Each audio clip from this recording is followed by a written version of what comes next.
श्री स्वामी समर्थ मित्रांनो, पौराणिक कथेनुसार ज्यावेळी देवी लक्ष्मीचे स्वयंवर आयोजित करण्यात आले होते, लक्ष्मी देवीने खूप तप करून नारायणाला प्रसन्न करून त्यांना पती म्हणून आधीच मनाने वरले होते आणि नारद मुनींच्या मनात लक्ष्मी देवीशी विवाह करण्याची इच्छा होती. नारद मुनींना माहीत होते की लक्ष्मी देवी श्री विष्णूंना पसंत करते, म्हणजे ती नारायणालाच वरणार. तेव्हा त्यांना एक कल्पना सुचली की जर मी नारायणाचे रूप धारण करून स्वयंवर मंडपात बसलो तर लक्ष्मी आपल्याला नारायण समजून वरेल आणि माझी इच्छा देखील पूर्ण होईल. असे समजून ते वैकुंठाला नारायणाकडे गेले आणि म्हणाले, प्रभू, तुम्ही मला हरीचे सुंदर रूप प्रदान करा.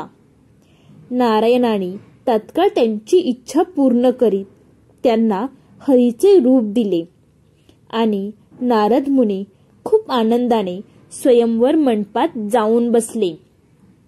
त्यांना विश्वास होता की लक्ष्मी हरीचे रूप पाहून व नारायण समजून माझ्याच गळ्यात वर माळा घालेल. पण असे काही झाले नाही. लक्ष्मी देवीने विष्णू नारायणाच्या गळ्यात वरमाळा घातली.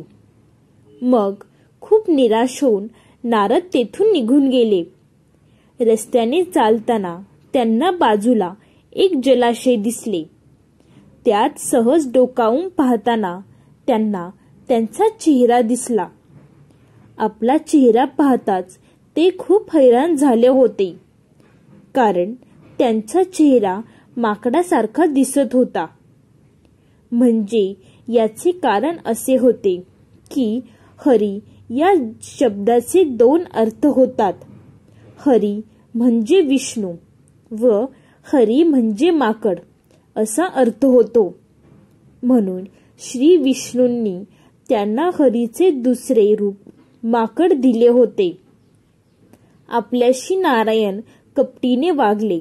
त्यांनी जाणून बुजून माकडाचे रूप दिले आणि म्हणून लक्ष्मी देवीने आपल्याला वरमाळा घातली नाही.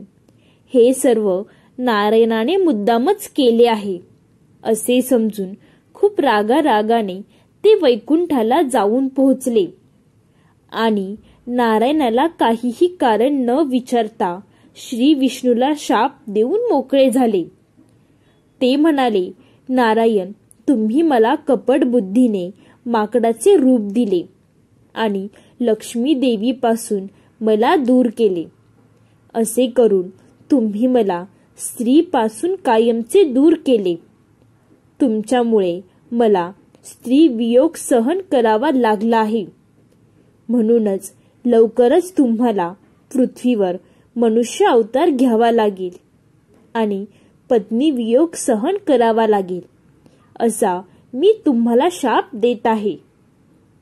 पण नारदांच्या शापामुळे का इतर काही कारणास्तव असेल, पण श्री लक्ष्मी नारायणाला या पृथ्वीवर राम व सीता अवतारात नारदांच्या शापाप्रमाणेच राम अवताराच्या शेवटीपर्यंत एकमेकांचा वियोग सहन करावा लागला होता आणि श्री विष्णूंनी राम अवतार धारण करून एक आदर्श सार्वभौम राजा कसा असावा, याचे प्रजेच्या पती काय काय कर्तव्य असावे हे जगाला दाखवण्यासाठी एक बाणी, एक पत्नी व एक वचनी असा असामान्य कीर्तीचे राजपद भूषवून ते स्वतः सिद्ध करून दाखवले. प्रसंगी प्रजेच्या सुखापेक्षा राजाचे स्वतःचे असे वैयक्तिक सुख कधीही महत्वाचे नसते आणि हे दाखवण्यासाठी त्यांनी प्रजेच्या सुखासाठी आपल्या प्रतिप्रिय गर्भवती पत्नीचा त्याग केला.